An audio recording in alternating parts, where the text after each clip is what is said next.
on the computer for now. All right, May 29th, 2020. 2020, amazing. 2020, yeah. I thought I'd be an old man when we reached 2000 and I was 55. Well, for some that is. When you're 30, you're 55 is old. Some, yeah, well, I used to say, I think it's still true, that when I was 10 or something, I was 40. Yeah. But I got younger. Right. Fortunately. So we are both names in computer history. And I'm sure there are people who are asking, is he still alive? And they're talking about me. Right.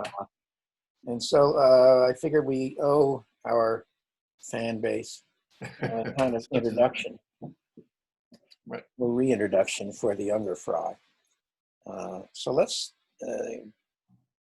think back to the time when computers became a possibility for you, became something that was relevant, to use an old word.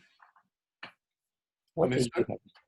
So I was always interested and always curious. I especially remember the cover of Time magazine, I think it was in 1950, that showed the Mark I with an admiral's hat. I wonder if that was a reference to Grace Hopper. Ah. But in any case, Time magazine had this whole article about how computers would do things. I couldn't understand that, because if they were mathematical, how would they do the things they were saying? So I sent for the Edmund C. Berkeley GENIAC system when I was in high school, and that was a cutout masonite disc and some jumpers and a place to put a battery and little tiny lights. So you see, you would learn computer logic from putting in the jumpers. And I could understand what it was showing me, but I didn't see how that did anything important. And then my second year in graduate school at Harvard in 1960, I was 22. I took a course in, computers for the social sciences with a very nice guy named Arthur Stephen Couch. And it came to me, it wasn't mathematical, it wasn't engineering, it was an all-purpose machine. I wasn't aware that John von Neumann had actually, I think, coined that, although von Neumann falsely took credit for putting the memory, the data and the program in the same memory. That's called the von Neumann machine. But that was John Mauchly, the inventor of the ENIAC during World War II. It was secret. He was under secrecy, but when von Neumann came around, they said, tell him everything. So he said, well, later we'll put the memory, the program and the data in the same memory, and von Neumann published it. So that's how he got the credit. Anyway, so when I saw that it was an all-purpose machine, I said, holy smoke. And I thought of myself as a filmmaker. I thought I was going to be a Hollywood director eventually, which my father became, which I didn't expect. And so not by then? No, he was a TV director at the time. Oh, I see. And so, but I had a very filmic sense of everything, and I'd made a student film my senior year in college. It took a long time to put on the soundtrack, but I'm very proud of it. You can see it on YouTube. Mm-hmm. It's called The Epiphany of Slocum Furlow. And anyhow, so I was very proud of that movie. And by the way, at that time, the $800 I got from the student council would only pay for an hour of footage development and a work print.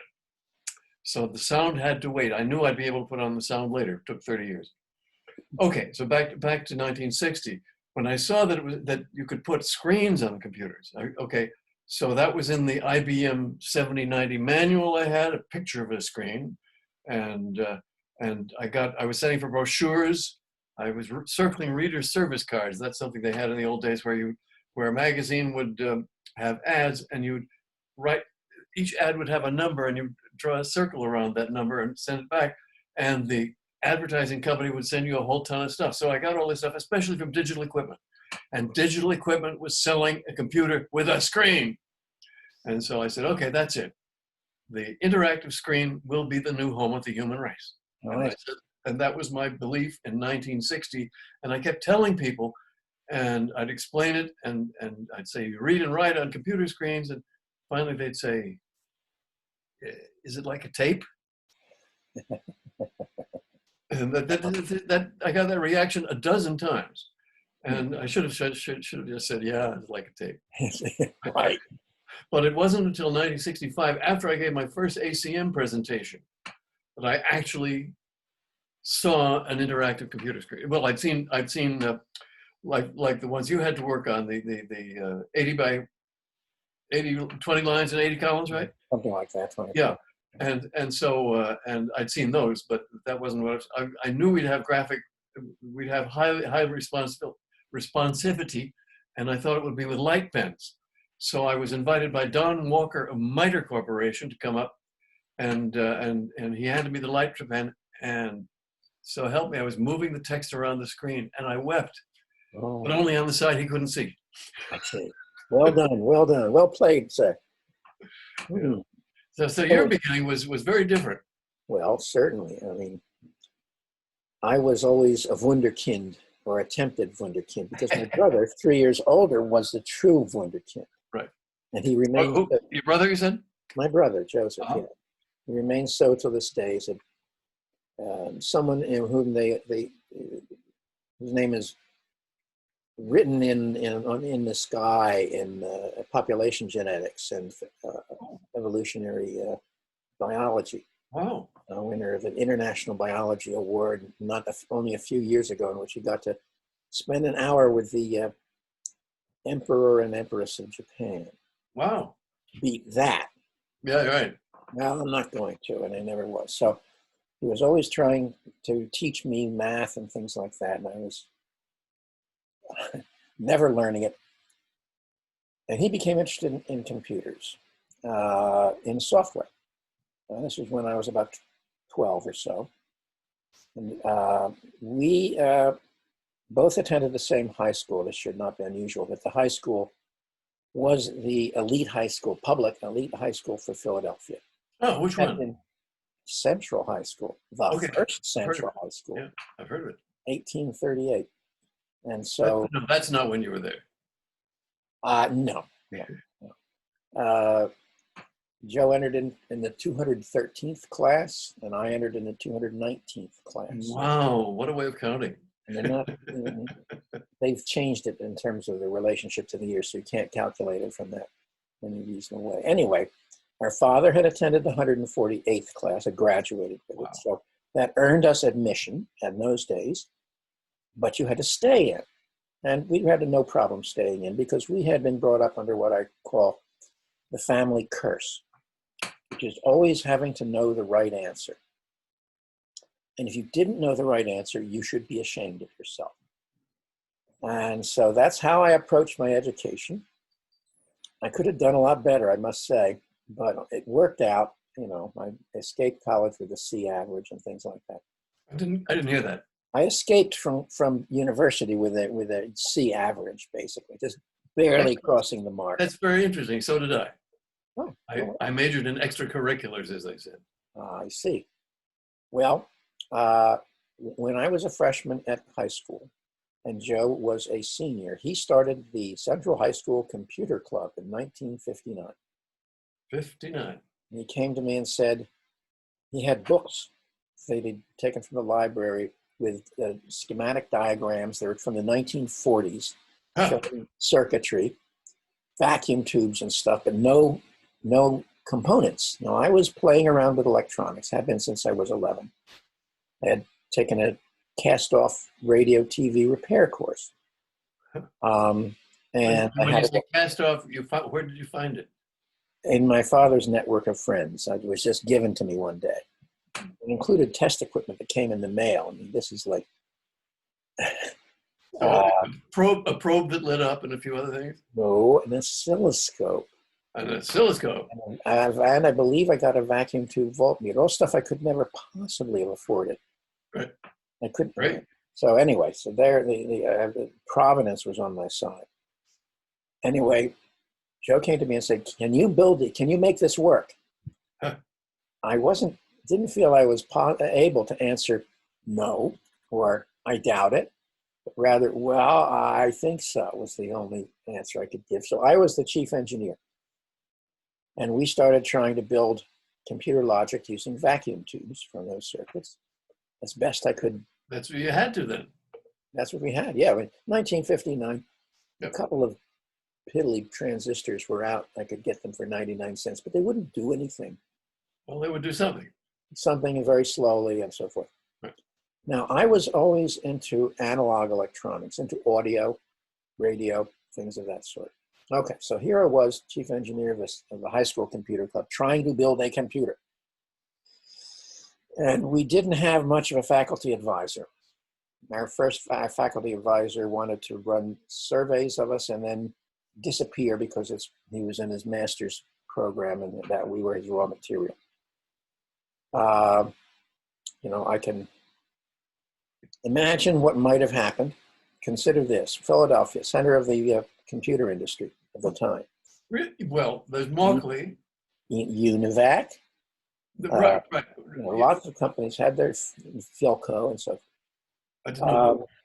And Joe had read about Presper and Eckert and Robert Markley, Eckert and Markley, of the ENIAC fame. By the way, I have a lot of tapes, or I had a lot of tapes of my interviews with Markley. I was going to try to help him write an autobiography, but he would not stick to the subject. Wonderful old man. And I couldn't figure out how in hell he built the ENIAC until, well, he called me the night before he died. And when I went to the memorial, suddenly I understood, because here were all these kids that were in their 60s now, but they were all sparkling. So what he had done was inspired them. That's how it worked. Great. Well, I believe it or not, well, not believe it or not, I was there. And since the whole point is you have to know it or be ashamed, that was the alternative. You couldn't ask anybody to tell you anything. And in an alternate universe, we might have had a faculty advisor who said, "Look, go to the phone book and look up this guy Markley." I doubt he had a private number. They didn't have them then. Right. Call him. Tell him what you're doing and so forth, and see if he can arrange for somebody to help us. The very thought of doing that would have struck terror into me, and I would have had to overcome that. And I met Markley's son not too long ago. He said Markley was a very forthcoming guy, very nice. And you met his son Bill, right? Must have been. I can't remember his name. Names go by me like that. Yep. So he might have, what might have been, might have got a Univac Ed junior engineer assigned to come and meet with us and straighten me out on a few things, which I needed very badly. But that didn't happen. We were on our own, left to our own devices, and those devices weren't very good. In order to create an event, you want to push a button, have a nice crisp pulse go up and then down, and not do anything else. Well, I didn't know that at that time. So we created our events by taking a piece of wire and flicking it against a metal contact. There is no better way to create a random train of pulses. And so the stuff worked about 50% of the time. Very interesting. Anyway, so I got discouraged and stuck with it for a couple of years more, and then finally decided, to hell with this digital stuff. It's just too sensitive to error. I'll take analog. If you get a little bit of noise, you can just ride it through or filter it out or something like that. You don't crash, So I resolved not to have anything to do with computers. All right. On we go. I go into electrical engineering. I go to Berkeley, and I'm analog, and go through the approved. There's like 4 choices of curriculum. I don't think digital was even in there. Really? Yeah, I entered in 1963. That late? It wasn't in there. No, there was like power, electronics, general, semiconductors, and one more that I don't think I recall. But it wasn't digital. if it was digital, I didn't even see it. You say it was, or it was? I don't know. I don't know. Okay. All right, so on I go, and along the way, I have some experiences. We have a revolution in 1964 called the Free Speech Movement. And I name it a revolution now because Mario Savio, right? Mario Savio? he was the front man, yes. And he was Yeah. a very brilliant speaker and a great mind. And modest as hell, strange enough. But I was one of the troops, and I wanted to try to use whatever technology I knew about to help in the process. And it turned out, because I was on a co-op work-study work period, working on campus. Yeah, there's a long story before that, but I'm going to leave it out. I could participate as much as I just needed to work my hours, and no homework, nothing like that. So I hung around the central office, trying to be helpful, seeing if I could do something, set up a file card system, something like that. And an event occurred where some people came running through the door saying, the campus is surrounded by cops. No, it wasn't. And you can't surround that campus by cops. I don't think so. Too huge. Whereupon everybody in the room, now this is how it subjectively appeared to me, everyone in the room turned to me and said in unison, quick, make us a police radio. And I knew a little bit about police radio. I said, you don't understand. Now, I knew that Hilarious. In 1939, you could have reached around the back of a regular AM radio and retuned the oscillator because the police band was just above the broadcast band. Huh. And somebody there knew that from their father. And that was the person who was actually talking to me. Everybody else was listening. Anyway, but I thought it was everybody. And I said, you don't understand, because of 30 to 50 megahertz narrowband FM. So how do you explain this in as amount of time? You don't. And they said, never mind about that, all in unison. Make us a police radio. And then I realized I was on my own, that waiting for somebody to tell me what to do was a fool's errand. By the time they thought they had figured it out, A, it would be too late, B, they would come up with the wrong thing. So I realized that I'm going to have to go forward on my own, develop things, learn what I needed to learn, so that I could put them on the shelf so the next time that happened, I could say, well, you can't have that, but here's what you can have. And I would be, in effect, defining reality for them. Now, I think I've done that since then. But so did you get the police radio in time? I started a project to make a police radio from a construction article I'd known about. And a couple of months later, it wound up being an intercom on one of our subsidiary offices. Okay. So the answer is not really. But the campus wasn't surrounded by cops anyway. Campus wasn't surrounded by cops. Not then. That took till 1969. But you said they actually did. You said, but they. Well, couldn't. that was People's Park when you had the National Guard and so forth, and Vague recollections. Literal occupation. But I'm not going to go into that because this is where I started. Was the Free Speech Movement. Free Speech Movement won.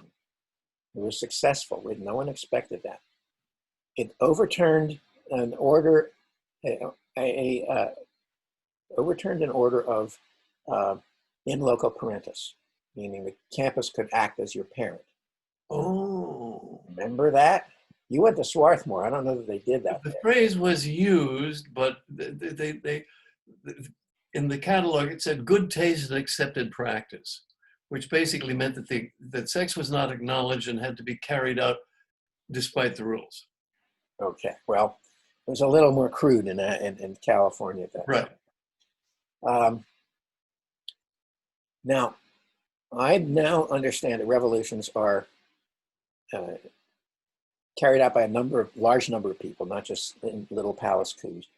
They overthrow an existing order, which we did, and they have consequences far beyond what is expected. Right. On either side. Oh yes, didn't say all good. No way. Right. So the consequence in this case was the start of the counterculture. we can pretty much draw the lines back to that.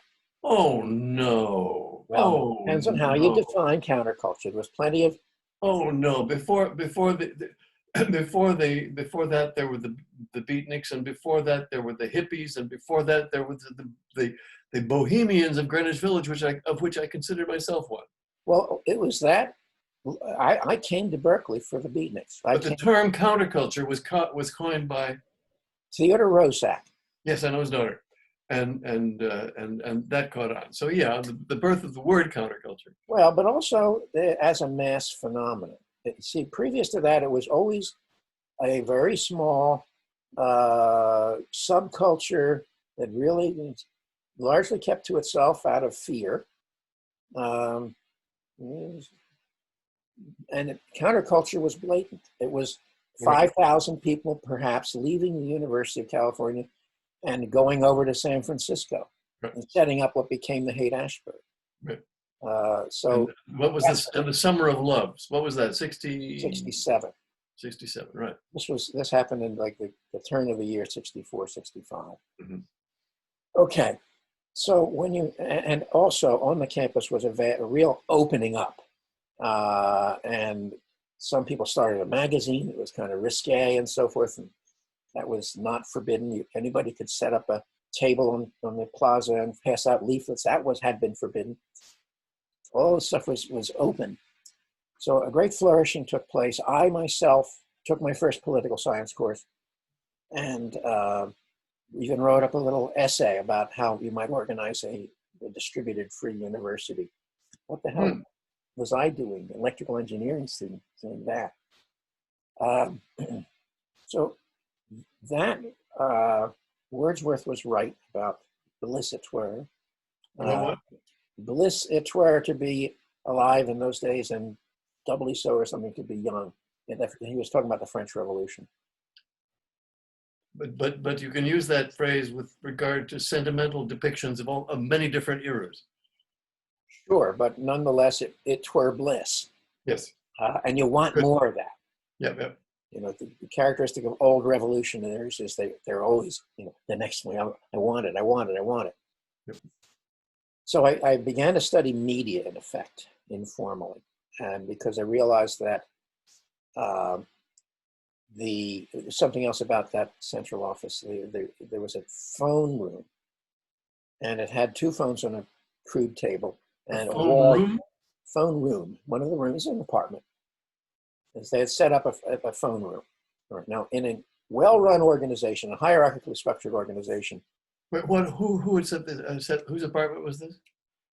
I don't actually know whose apartment it was. But it was set up as a revolutionary apartment? Taken over as the headquarters, called it FSM Central. FSM, okay. Free Speech Movement. Now it stands for Flying Spaghetti Monster, but no, I'll have none of that. It had two phones and a wall covered with pieces of paper with numbers and so forth written on them.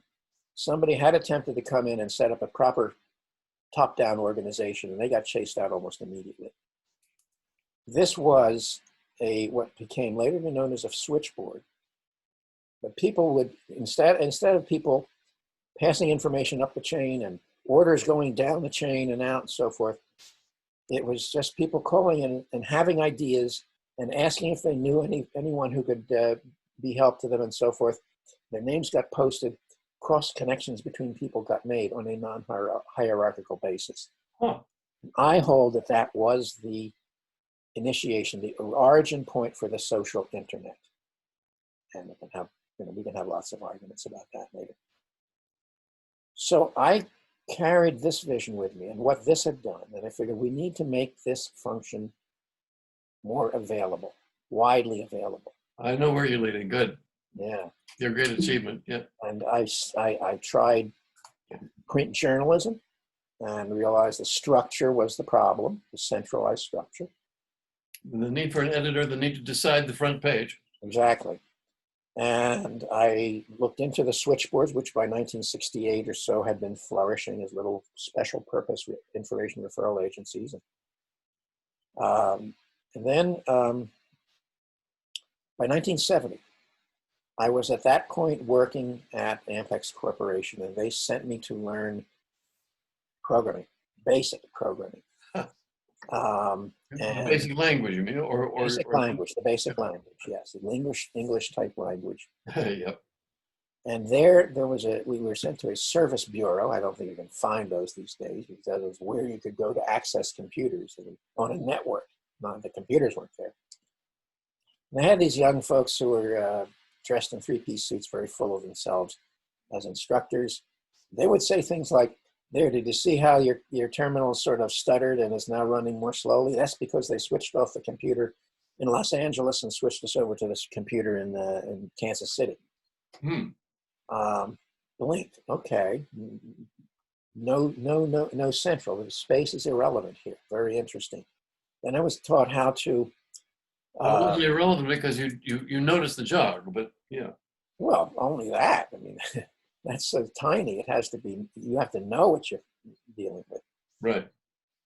So geography irrelevant, and you learned how to give files levels of accessibility by prepending a certain number By what? by prepending attached to the front. Asterisks. One asterisk meant this file was accessible within your group. Two asterisks within a larger hierarchical group, and three asterisks everybody on the system could have access to. At that point, I knew this was how you could organize communities of interest. And I realized, aha. Well, but that's hierarchical. And before you were talking about non-hierarchical. I'm an engineer. These are problems. How can you solve a problem if you don't have one? I love that. I live by that.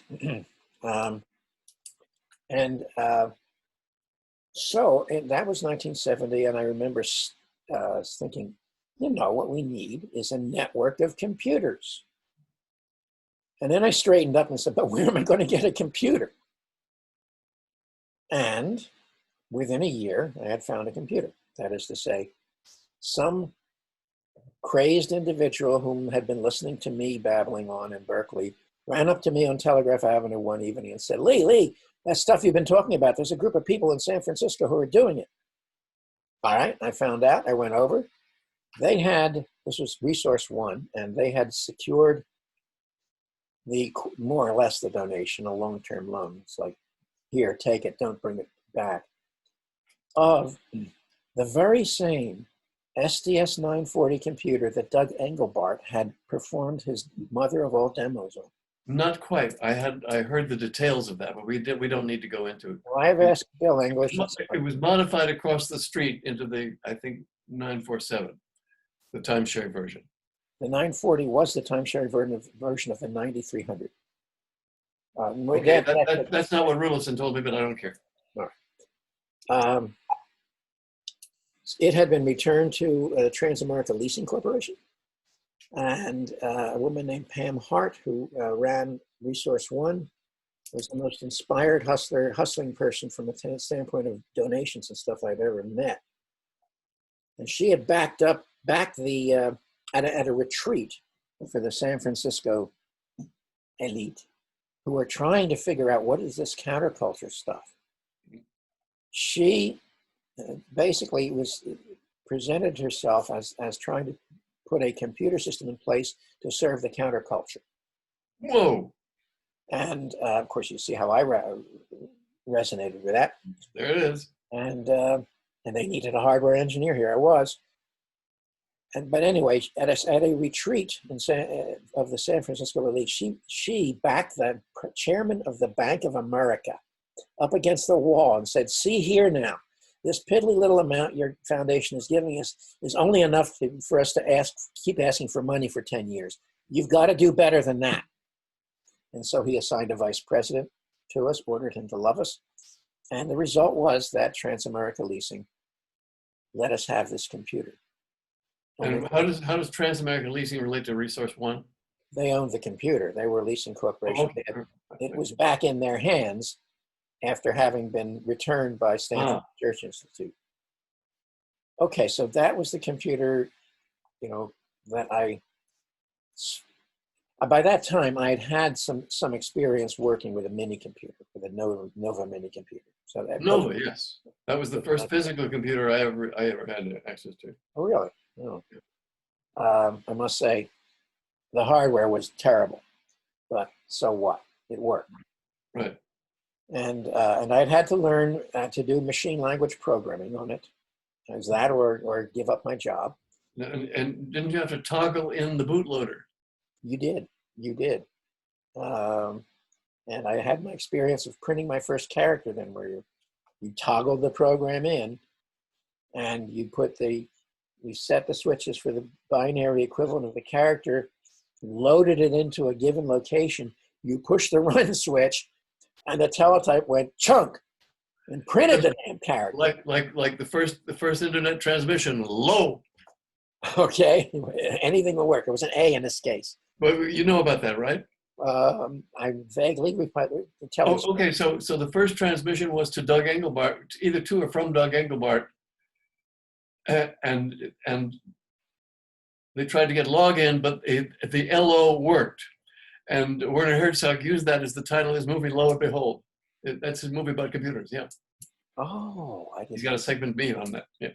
Yeah, from the film world there. Yeah. Okay. So I had come to Resource One not simply as a technologist. I came primarily as a social activist. I wanted to implement this kind of network and stuff. And so I brought some other people in. Ephraim Lipkin was one. He was at that point more or less my partner. I remember the name. And Jude Milhone, who was his partner. And she's a very intelligent and interesting person. So we brought in some other people. We got the damn thing going. It took a year. And what I learned from that was trying to get old technology to do what you want it to do is usually a losing proposition.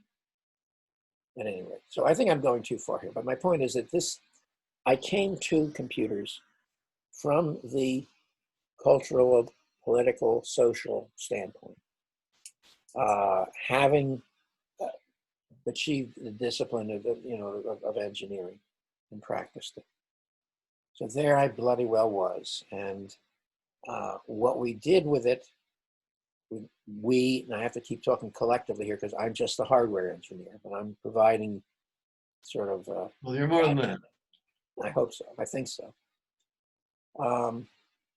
And we wrote an information retrieval system, which was a very good one. In fact, Ricky Greenblatt, the famous MIT hacker, had come by for a brief visit. And I remember him standing there waving his arms saying to the other software folk, let's write an information retrieval system in 24 hours. Some have disputed this, but I have a very strong memory of that. Pardon me, that's cat here. And they did. And according to Ephraim, they had to improve it a lot, but that's the point. It got started. And we had by 1972, this was an information retrieval system whereby the user could create keywords of any number, not only when they entered the item, but they could come in and add them later. And the system took care of all the details. But we had no connection with the counterculture. And that was a failure when we tried it, because we were saying, all you have to do is rent a teletype for $150 a month. Right. They didn't have $150 a month. They're living on that. So Ephraim, after having had a talk with some reference librarians, who told him that you have a shelf with no books on it. Why don't you put some books on it and see what happens? And he took that, he turned that into, let's put a terminal out in public and see what happens. And that was community memory. Exactly. I knew you were getting there. Yeah, community memory was great. Yeah. Okay, and that was 1973. Back to you. So you'd experienced the epiphany of using a computer suite. Right. And so I had many fanciful notions of how easy it would be, Oh, yeah. as do all beginners. And at that time, there were no networks, but IBM said they were going to have one. And so, okay, there will be a network. I assumed that away. Mhm. And I said, well, what kind of documents do we need? We don't want to just represent text, which, alas, computers do still, just one bloody column. We want to have new forms of writing that show interconnections. And so I coined the term hypertext, but what I meant by hypertext was not what the web became, because you jump off the edge and you don't know what you're going to get to. Whereas in the Xanadu concept, you have more than one. You have side-by-side windows, and you can have a document that shows connections between them. Wait, it's not showing up. I can't show you a picture on a white sheet. They can build for it. Turn off your background. Background. Video icon in the bottom, a little up arrow there. Stop video, yeah. Don't stop video. So, Next choose thing, virtual background and virtual. Choose, well, if I say video settings. No, go to virtual video background. Yeah. Maybe that's it. Choose virtual background. Choose virtual background. Then there's the none background. So now there's reality suddenly turns in. So now hold up the paper. See my squalid world. Right. So basically the notion of there you go. Windows with visible connections between them. Now I have a very simple 12-minute video to watch on that called Xanadu Basics 1A. XANADU Basics 1A. And that tells it much better than I could tell it here with actual examples from running software. Unfortunately, never, alas, the portable, reusable software that I wish we had. So you can restore the bridge if you care to. Yeah. Well, so the world of it's fun. Choose virtual background. Yeah, there we go. Yeah. Okay. Back in virtual land. I'm really amazed at how well it does this. I am too. Yeah. Anyway, so that was 1960, and I gave my first papers about it with slides illustrating what I thought would how this would look, and education with hypermedia and all sorts of stuff. And I gave a presentation at the 20th annual conference of the Association for Computer Machinery in somewhere in the Midwest. And the applause was deafening because it was a very, very dramatic presentation. And so I introduced the terms hypertext and hypermedia. And a lot of people wrote to me and wanted reprints of that stuff, but I didn't have a secretary. I didn't have any way of maintaining that. Mm. So segue, trying to get a project together. In 1970, I rented a Nova computer, and Harry Mandel, who an incredible genius, he later he invented the Melodian music synthesizer and worked with Stevie Wonder for 10 years. Then he was security manager for I forget what huge bank, and now he's with the Federal Reserve. So anyway, terrific kids. But anyway, I was trying in any way I could to get this thing going. Finally got together a group in the summer of 1979. I'm 19 years into this project. And a brilliant group: Roger Gregory, Mark Miller, Stuart Green, Eric Hill, and Roland King. And we spent all the afternoons of the summer of '79, and I gave them the specs. We want to be able to have visible connections. We want to have links. A document will be a list of pieces to put together, and the links will be on the original content. And this is a hard way to put it, hard to explain briefly. And that meant a copyright doctrine where anybody could quote anything, but the royalty, authors could of course make things free, but they could also put a royalty per character. And whatever you quoted, the royalty would go back to the original author. But of course, that's the way it should be. Yeah. So so many people told me they want it, but technical guys don't get it so much. You get it, but it's uphill because it's a large number of steps away from text as we see it still. Microsoft Word, just a column of text. Marginal notes are barely available, but without connection lines. So it's still so very far from what I imagined. And and we called this version Xanadu 88 because Roger correctly predicted that it could be finished in 1988.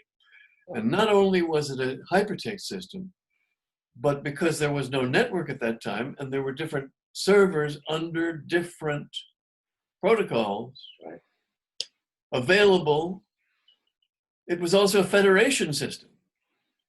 And I didn't realize that till just recently. So basically,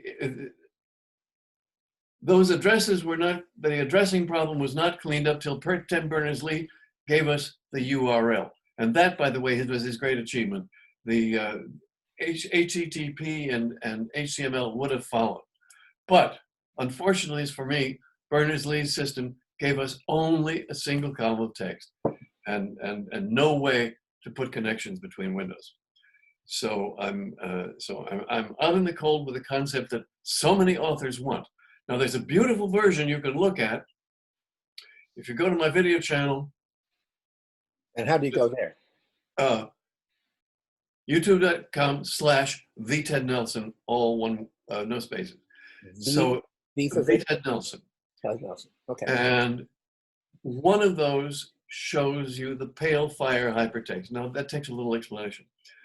In the 50s, or maybe early 1960, Vladimir Nabokov wrote a wonderful novel called Pale Fire, which consists of a beautiful poem by the fictitious poet John Shade, and a wild series of idiotic comments by a fictitious critic named Charles Kimball. Oh.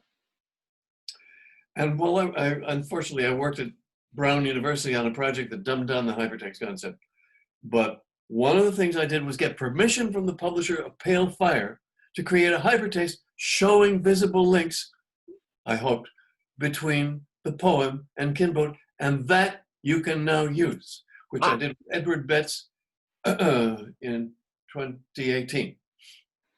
And so if you look up Pale Fire hypertext Nelson or something like that, you'll find it by Google probably, or scroll down a couple of dozen videos on my channel and you'll find it.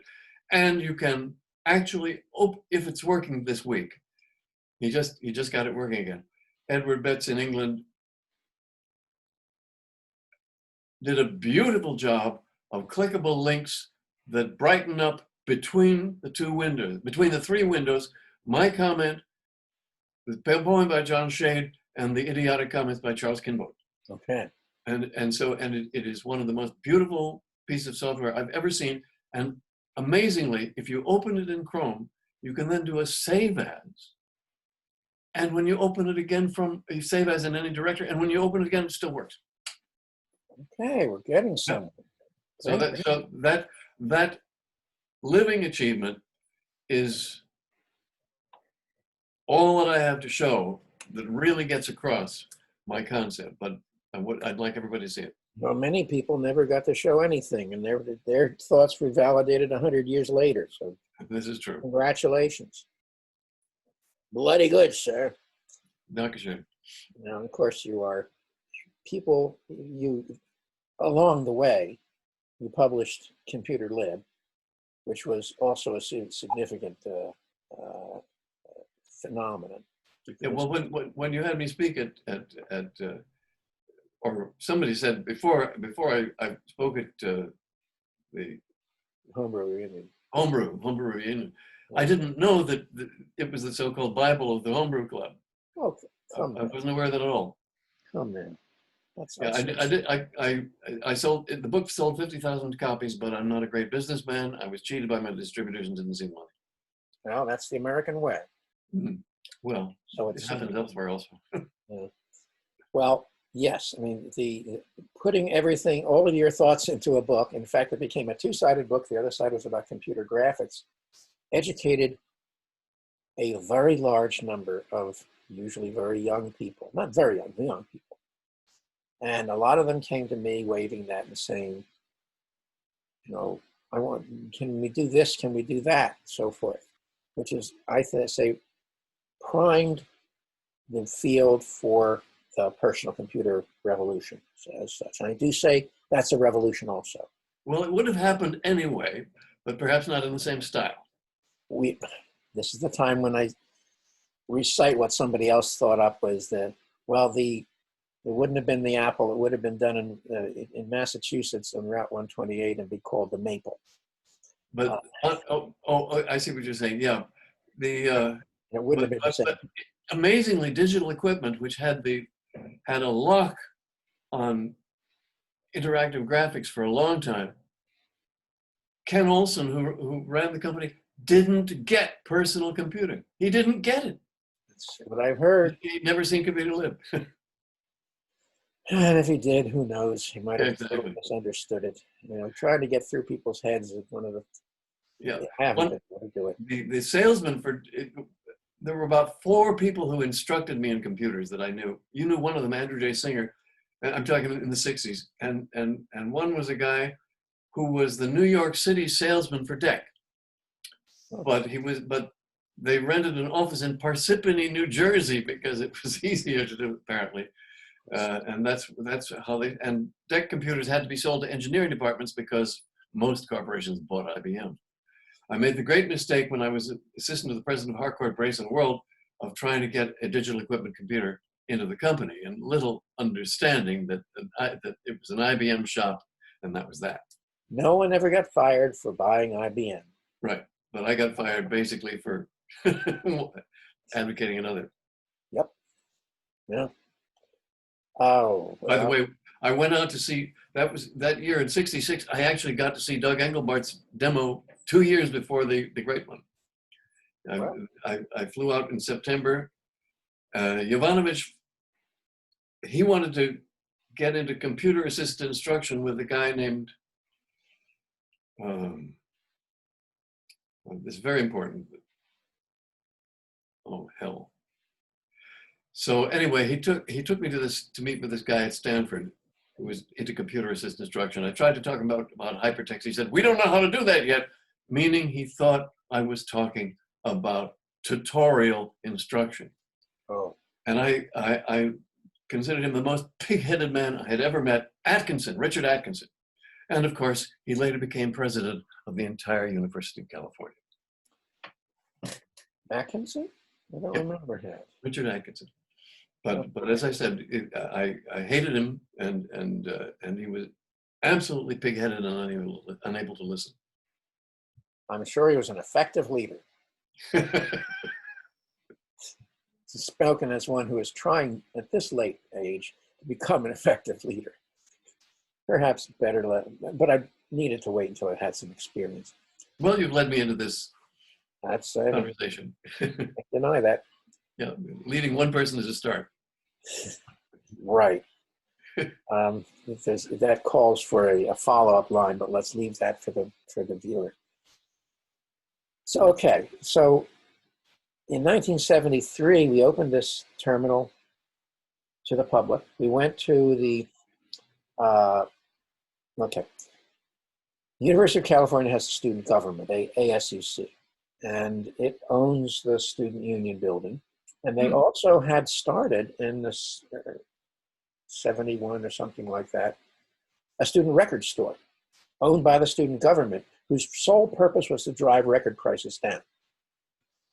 It was very successful. It's called Leopold's Records, Leopold Stokowski Memorial Service Pavilion, in the hippie style of the time. But of course, the estate of Leopold Stokowski objected, so it became Leopold's Records. So the student government had a record store. And I'm not sure who had the idea, maybe it was me, to simply go to the student government, the student council, and say, we'd like to put a computer terminal in there as a bulletin board. And in as many words, I said that, in as many words they said, sure, fine, sounds great, do it. there's, management. What kind of terminals did you have? ASR 33. I was just going to ask you. Okay, teletype with printout. Yeah. Oh God. And they were used ASR 33s. We got from the leasing company on a write-off. The Research One was a nonprofit. So they would jam and had to have somebody there. I had one for a summer. Oh, it was probably well oiled, hopefully. Hopefully it didn't jam much. The paper tape jammed. Oh, I had written a novel and I was trying to punch it onto paper tape. okay. Big mistake. Bulk storage in those days, or offline storage. Yep. So I personally built a little cardboard enclosure for the terminal, sitting not on a stand, it's on the tabletop. It was noisy as hell and hot.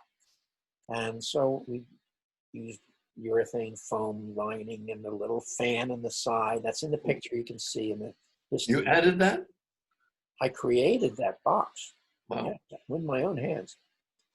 But it still had the plastic thing that it came with, or did you take that off? No, it had the plastic Yeah. housing and everything. Yeah, with a keyboard. We had two little holes in the front of the cardboard where you could stick your hands. It had these little radial slit cat door clear plastic there to block the sound. You had to put your hands inside a box? Inside a box. And it No. had a piece of clear vinyl Velcro so you could rip it up to bring the paper out. And My God. we had Talk somebody about there. devotion. You wouldn't leave this alone. You had to have somebody there. Right. Printed out 10 characters per second. And so we made that work. I still have the poster, the sort of hippie style poster that someone's girlfriend drew up at Resource One. Very nicely done. And yes, people would walk up to it. First of all, it was at the top of a flight of stairs. This flight of stairs is no longer in existence, but because the BBC wanted me to show them this recently, and it's just not there. It's been totally remodeled. The BBC when? Just a few years ago. Oh, okay. And so the 2011. The room isn't there, yeah. The room isn't there. But they would walk up the steps looking for records. There was a musician's bulletin board on the wall that they would pass by. And there we were at the end where they had to turn and go into this back room that was Leopold's records. And we would just say, would you like to use our electronic bulletin board? We're using a computer. Now, I expected that the majority of the counterculture here would say, a computer here, oh my God. But no, everyone said, oh really? Can I use it? Wow. And in fact, the chair was empty in front of it. There were these two holes and the attendant was sitting to one side. Fabulous. Your hand's in the box. Good grief. All you had to do was push the green button, which was the return key, and it would, since it had a null inquiry then, it would print out a line of text and you were on your way. So it would print out a welcoming line? Yeah, a teaser line. Well, that for orientation, yeah. Type a word and press the green button, it would say. So think of a word, and you were off. You would think of a word, and it would go look for anything that had that as a keyword. It's not text search. It's not context, but that was in the keyword column, keyword portion of it. Right. And you got to specify this as you learned to enter it. All the musicians came over to the system. And many musical instruments have keyboards. That's right. And that musician's bulletin board was what people made their living on. It was serious stuff. Sure. We thought there would be housing, cars, and jobs. Those would be the three categories. And were those significant? They were in there, but there was a tremendous spread. If you wanted to graph it, it would be only a few lumps. And that was, in fact, was the downside to it. And we spent the next three versions trying to figure out how to cluster these things and moving on to better technologies. Wow. So it ran from August of 73 to January of 75 in that location.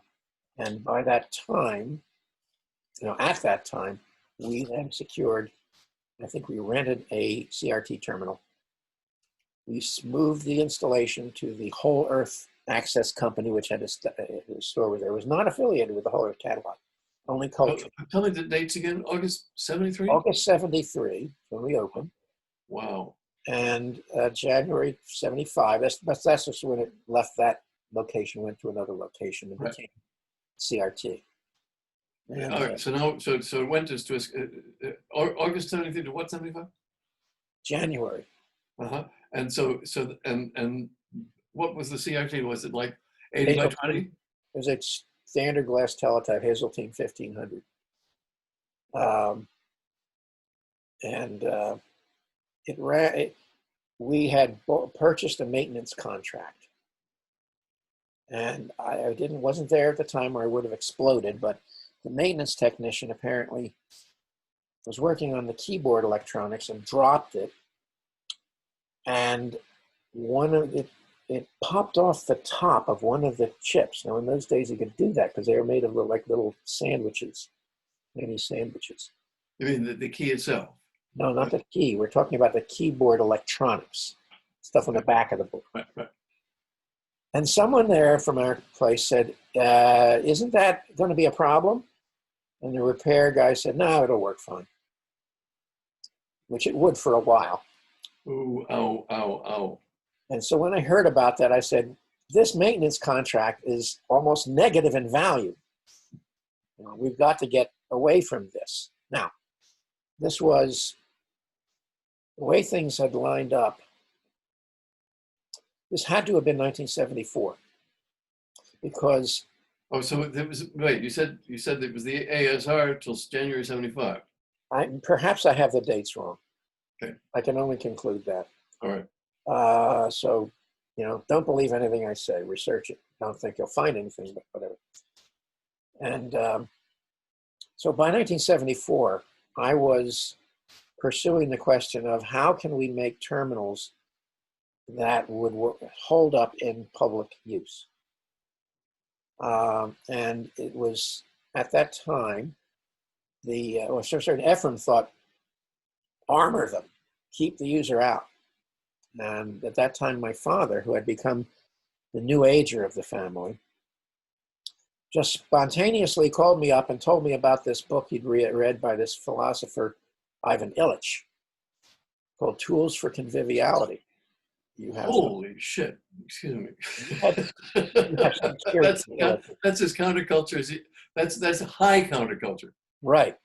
He had left the Jesuits and set up his own joint in Cuernavaca, Mexico, Center for Intercultural Documentation. Written in this little essay, really, it's only about 70 pages long, about how radio had reached Central America and what happened then. And his point was that 2 years after radio arrived at any particular location, there were people there who knew how to fix it. And his point was those people had not gone off to some RCA institute or something or been taken any formal instruction. They learned by access to the radio itself. And that's how I learned, in addition to this course that I had been given. So I recognized that process. And he went on to argue that there was a dimension to the design that he called conviviality. Right. I suppose that the line ran from industrial to convivial, but he didn't really try to quantify it that way. That's kind of equivalent to the term user-friendly as people now use it. Yes, except user in this case means somebody who goes around the back and opens it up and starts messing. Oh, okay. And I realized this is how we can make terminals survive. Because at that time, by 73, just the month after we set up the community memory terminal, the opening shot of the personal computer revolution occurred. That's not the Altair. That was the most TV. People think of the Altair as the opening shot.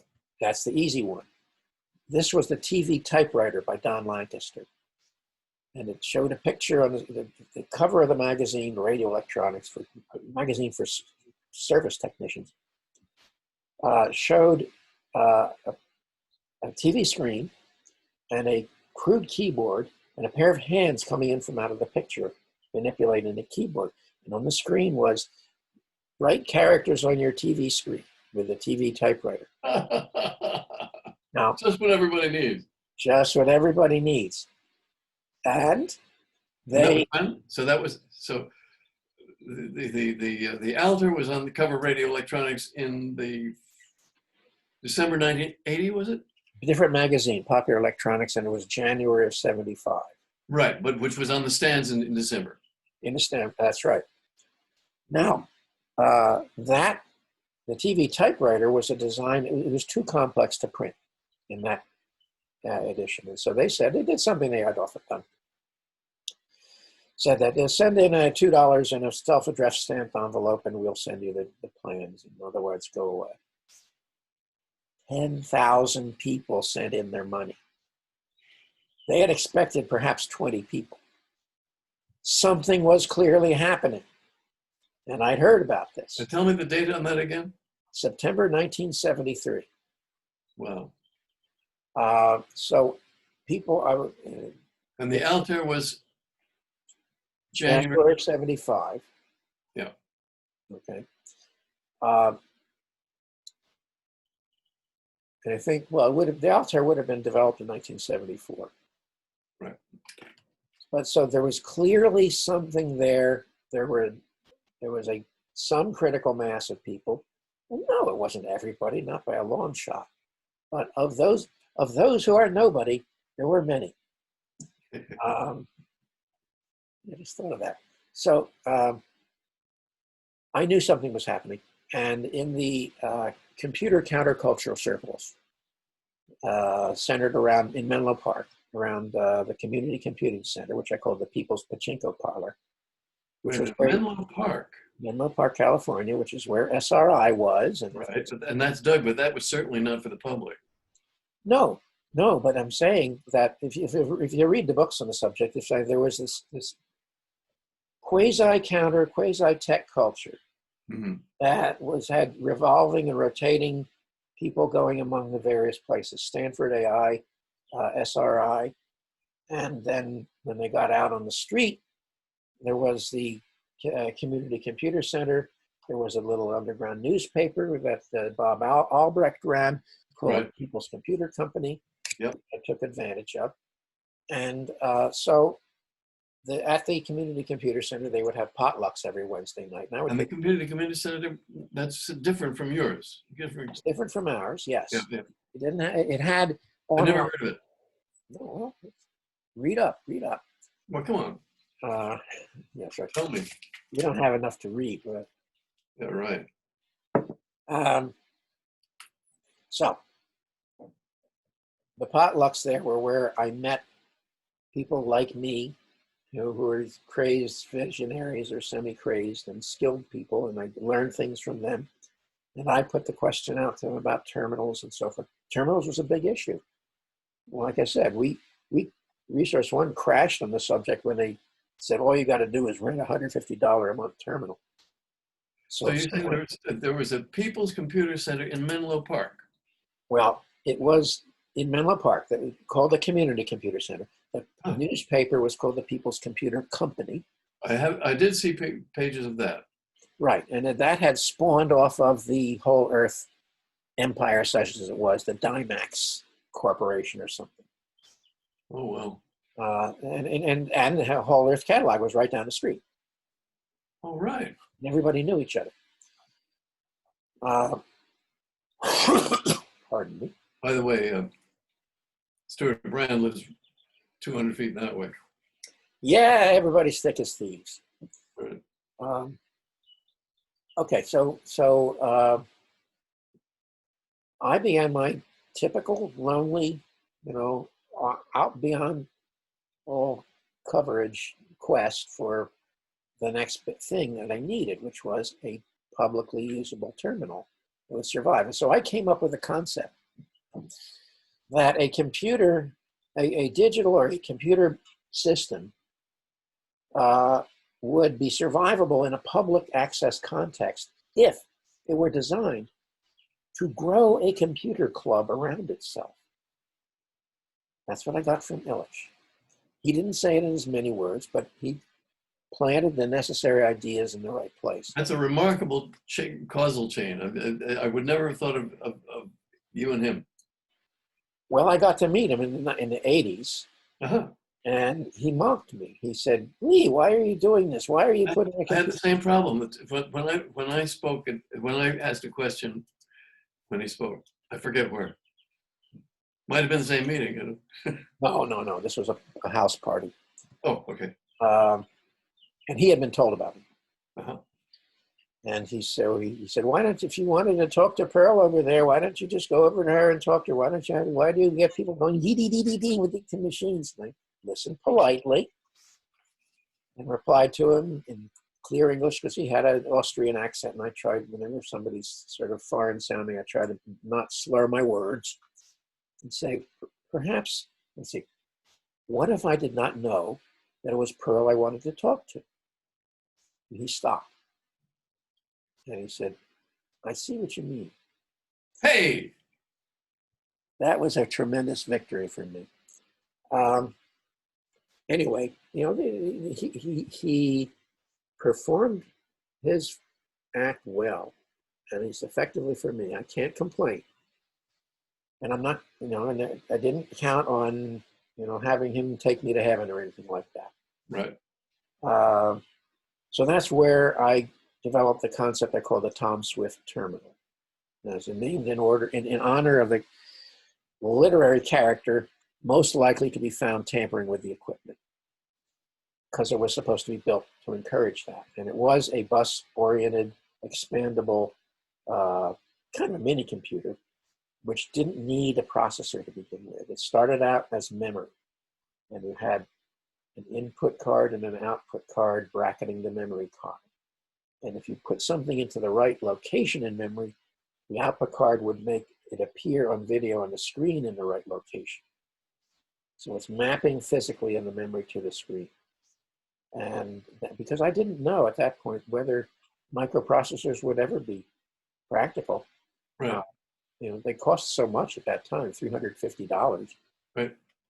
And but this would allow expansion to it, maybe a microcomputer at a later time, as I put in my People's Computer Company article. So there I was. I wrote up an engineering specification. It's a solid engineering specification.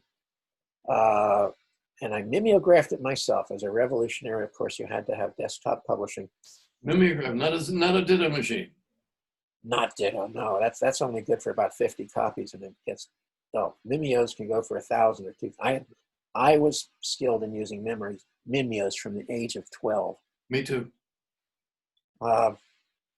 So I sold it for 25 cents to the ragged band of computer counterculturalists, and it got around a little.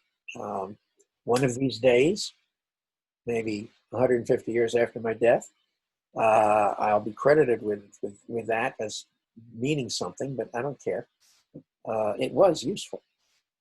So I had this concept of the designing stuff so that it could be tampered with, so that the club, the human structure around it, was in effect an intended element of the system.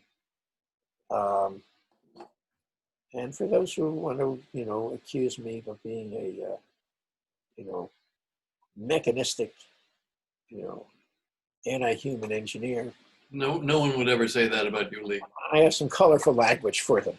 In fact, I've never met anyone quite like that. I've known a lot of engineers, and they're quite human. By the way, do you know Ken Nolden? Can't say I do. I know of him, but I don't know him. Right. Well, if on my video channel, I have an interview with him where he talks about his work, and he was the first person to fill the screen with pixels. He got to Bell Laboratories, and they said, well, now that you're here, what do you want to do? Because back then, Bell Laboratories had that kind of an attitude.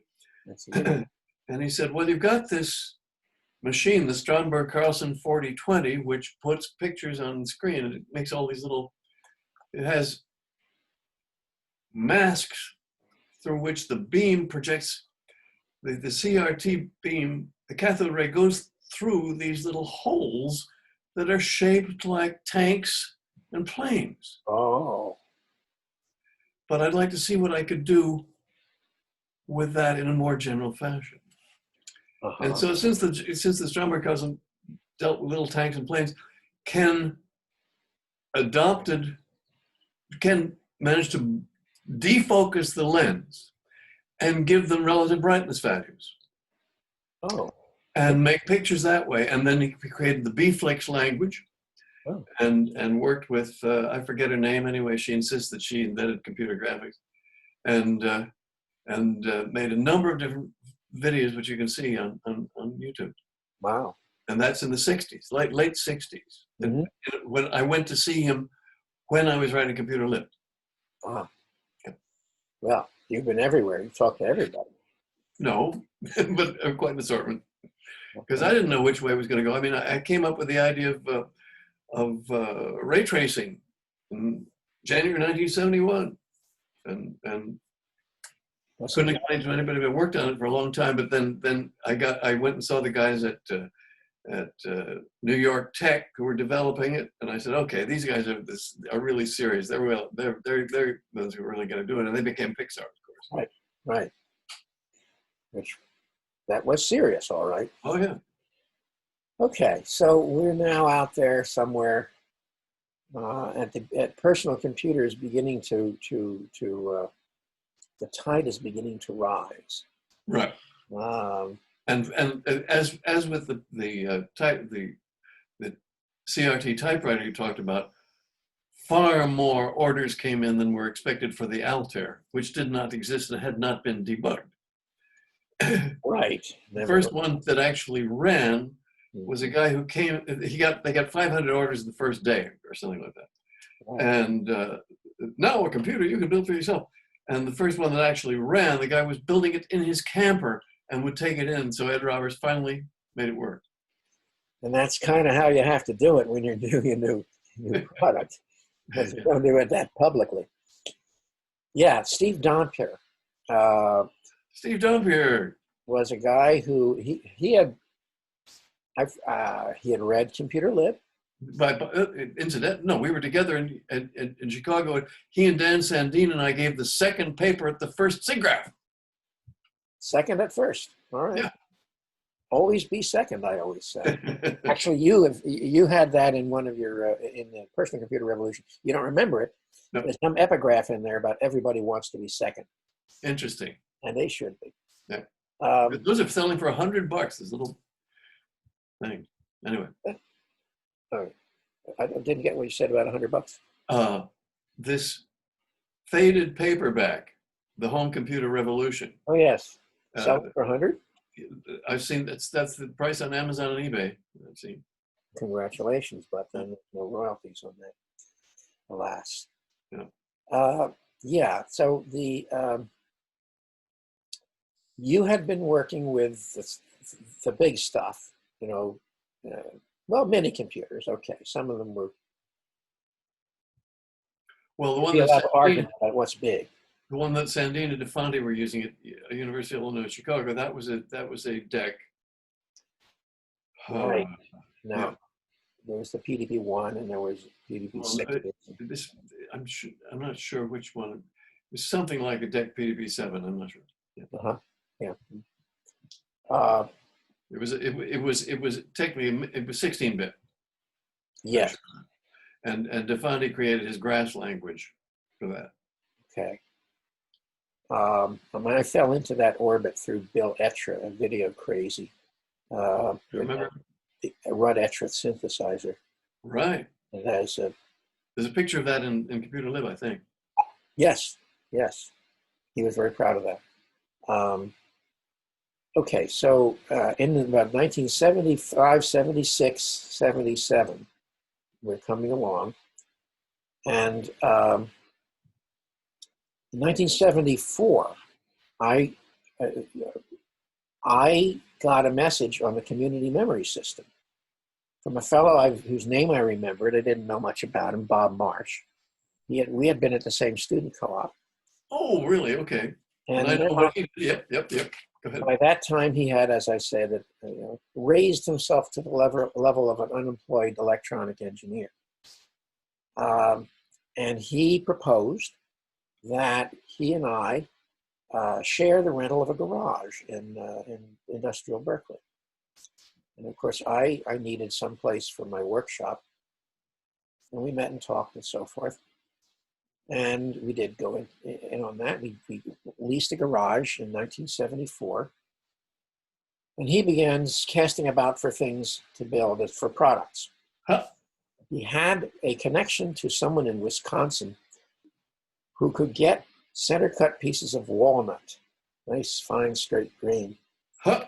of a certain size. I know what you're talking about. Okay, go ahead. And Still have mine somewhere. yes, well, Good he was speculating, well, maybe we could make digital clocks out of this stuff. So it was the walnut that was That's funny. That's funny. drawing him along.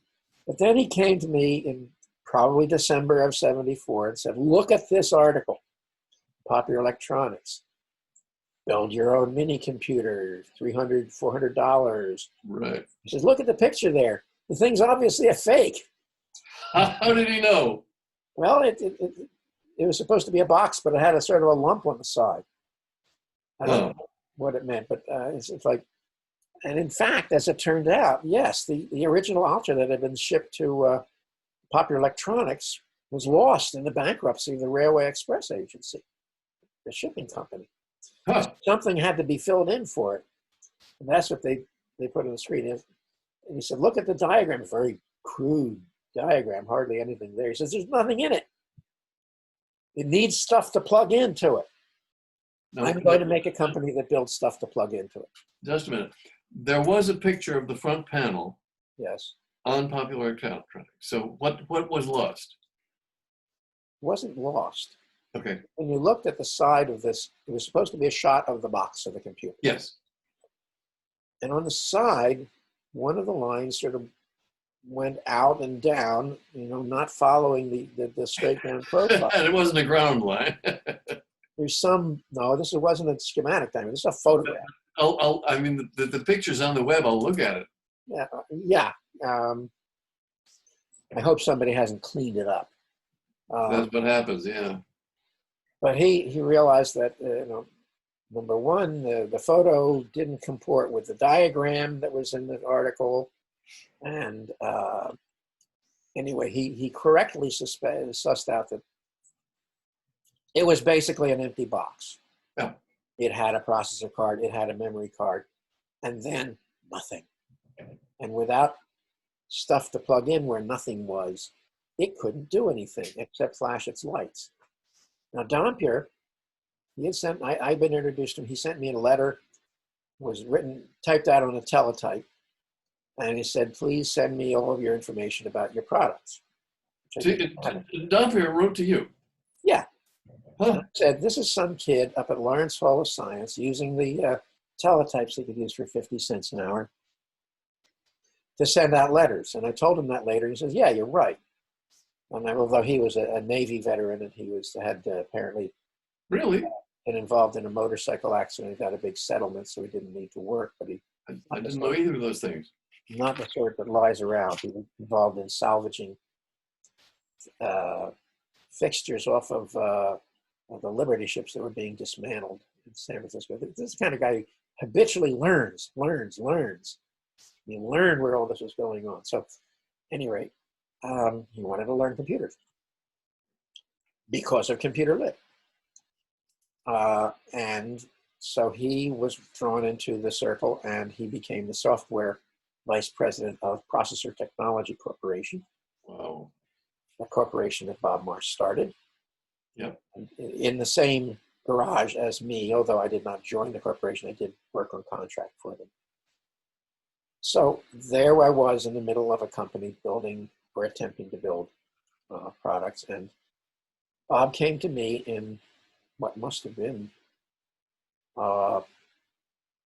very early in the game, in 1975, said, I will pay you to design the Tom Swift terminal, but you have to do it my way. All right, that pay was the important word there. Right. And Well, so, was his way okay? I would think it would be. yeah, it was okay. Yeah. You know, I didn't raise any objections. Right. And so that became the video display module, the VDM1. That's where I put into practice what I learned about what you need to do to display text on video and deal with some of the editing aspects. Right. So the VDM1 had hardware registers that would blank a line from wherever the character was to the end of the screen. So you didn't need to do that in software, etc. And things like a sort of a window shade in effect, or blank, only the bottom line would be seen, and as you bump the register up, your text would scroll up on the screen. Yeah. On and on like that. How did you do that? With a ring buffer or?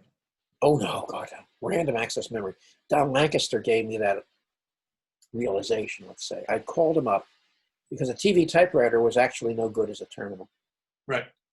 Because it was a paging system. So as soon as you finish the second line, the second screen, your whole text would disappear and you'd be on the beginning of a new screen. Right. And I called him up and said, why did you do that if it's going to be used as a terminal? I said, well, it wasn't really meant for a terminal. It's just because people want to put up screen text on their video when they're on their home TV. Whatever for. Then he said, and he used a ring buffer shift register, which meant you had to wait for it to shift around before you could pop another character in. Right. It severely limited its. I didn't mean a shift register, but it doesn't matter. Okay. Oh, okay. Then he said, the next one I'm doing is going to use random access memory. And so Marsh, and what was it called now? Marsh is the one, Marsh spec for you. Well, the video display module, VDM1. VDM1. And so I built it around random access memory and realized, that, yeah, I mean, this was my design because I had designed the Tom Swift terminal around memory. Right. The principle was in a computer, everything is peripheral to memory. And that's, that's the design of the VDM1. You put it in the right place in memory and the hardware makes it show up on the screen in the right place. All the rest is commentary. All my little editing features and things like that were never used. Not as far as I could tell. You had in the VDM1 you had editing features, or that was separate? In the VDM1 I had them, yeah. Uh-huh. They were there. And in fact, I actually designed an adapter board that would plug in to all of those chip locations where those registers were located. And I had them on this other board, and it had all that you needed to make it a terminal. And that board exists. It's in the Computer History Museum. I mounted it all in the base with a power supply and keyboard and community memory. It used it as a terminal in development. So it worked. But nobody ever built another one of those boards, those adapter boards. So, this is, I don't want to digress too much, but it's very like what Wozniak did. Aside from just, he would look at chips and see all the different things that they could do that weren't in the spec, and thus use them like a crossword puzzle to do things that weren't in that the designers had not anticipated, and thus was able to build the Apple I with far fewer chips than. Okay, now I'm going to, yes and. Okay. Yes sure. and. Sure. He was, and is still, a true artist. Yes. And he did that for one of his first triumphs was the breakout game for Atari. Uh-huh. The story is told as to how Steve Right. Jobs arranged that and took most of the money and so forth. Woz didn't mind because he was in it for the artistic experience. No, he told me he still minds that he didn't get the half, but Okay. Jobs lied about. I'll believe whatever he says. Yeah. But he got it under the chip count that was requested. And now I happen also to have become friends with Al Alcorn, who was his boss, who was the vice president of engineering at that time. And he has told me that they had to almost double the number of chips on the breakout board in order to make it testable. Because when you really get creative with this stuff, there's no way to test it. You have to isolate things and say, poke here and see what happens. And if that poking is just too virtual and interconnected, you can't do that. So yes, he went from an artistic standpoint, but the company had to give up its chip count. Okay. So the VDM. Oh yeah, the breakout board was not for Apple, right? No, Atari. Right. And in fact, okay, one other point. The Apple I. Now, I asked him this at a celebration at the Living Computer Museum, which I just found has been closed and is going to be That's the one. Oh, really? That's the one in Seattle. Seattle. Working computers. Shit. And God help us. I mean, somebody has to rescue those computers. It's a resource, and someone with a lot of money should do it because that's what it took. Yeah. But Woz was there, and as a guest for the celebration of Apple and Homebrew. And I asked him about that. He had when at the first Homebrew meeting, he introduced himself by saying, or his little written introduction was he had a TV typewriter design. So I asked him, so do you have a TV typewriter? He said, no, I didn't know about Lancaster's design. I just created it myself, which makes a lot of sense. So he had a TV typewriter design of his own. And in those days, in '73, random access memories, static memories were not really available. They just became available the next year. He had to use the same shift register circulating memories that Lancaster had used. Mm. And the Apple I, so he had this design. And as I understand it, somebody will have to verify this, he and Jobs were trying to figure out some way to sell this as a terminal for the hobbyists of that time. Right. And because there was a computer system named Call Computer that was available for hobbyists. It's tough for time sharing. And as you know, if you can't make it run BASIC, it ain't a computer. And that's one of the reasons why they copied BASIC. Anyway, so he took that design. The Apple I was simply a very vanilla version of a 6502 processor and static RAM that has no problems, and this and that, with his TV typewriter dropped onto the board. Interfacing to the rest of the design through a single register, just like it was a wire going 10 miles. And that, the one characteristic, like I say, of the recirculating memory is you have to plan on it having, waiting at least 50% of its recirculation time on average before you can insert and change any characters. So that means you can only enter about 600 characters you've got a 60 cycle reset fresh rate. And so if it took the full circle to get each next character in, that would be 60 characters per second. And if you were lucky, on the average, you might get 120 characters per second, which is actually... On the average, ouch. Yeah. And it's clearly going to be not constant and so forth. You can't do anything graphic that way. And you have to just paint the whole screen over again, just like a teletype, have to reprint the whole thing. And that was the Apple I. Right. Now, I maintain that it's not a personal computer. Okay. Because it doesn't have my way of doing video. Right. It doesn't have, put it in the memory there, it shows up there, and you can write that memory as fast as the processor writes it. So we'll leave that for the future historians to fight over. They got an order for 50 from the bite shop, and that was that started the ball rolling. That's a commercial matter. Yeah. You've seen that kind of stuff. Okay, but it counts, and yes, that was the Apple I. So the Apple II used random access memory, and it used the approach of shared memory, which is really what I had laid out in the Tom Swift terminal spec. And I guess I need to finish this by saying, but the Apple II was a different animal than what everyone else was working on. We were all doing computers, which handled text and, oh yes, you could have graphics on there for extra.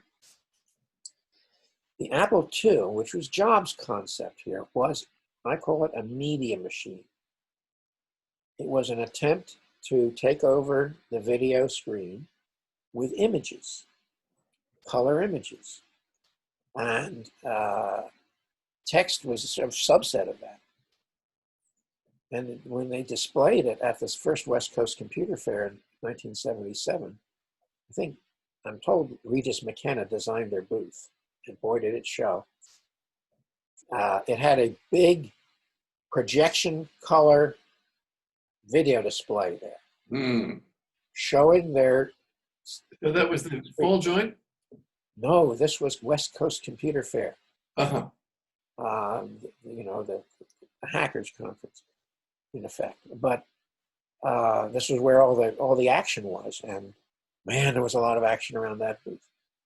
So here, the rest of us were proudly showing our little text computers and processor technology. Had quite a booth there, but not much to see really, not compared to color graphics like that.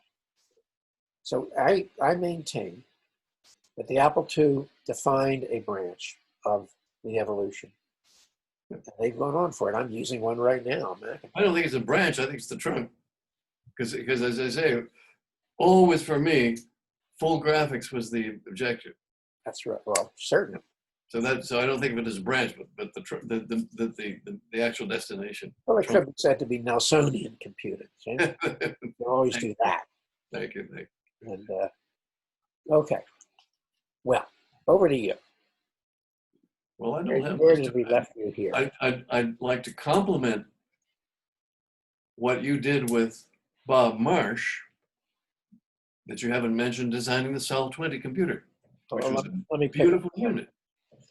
When I was finishing up with when I had the prototype going, like we turned over to other people to ruin the design, in fact, the circuit board layout.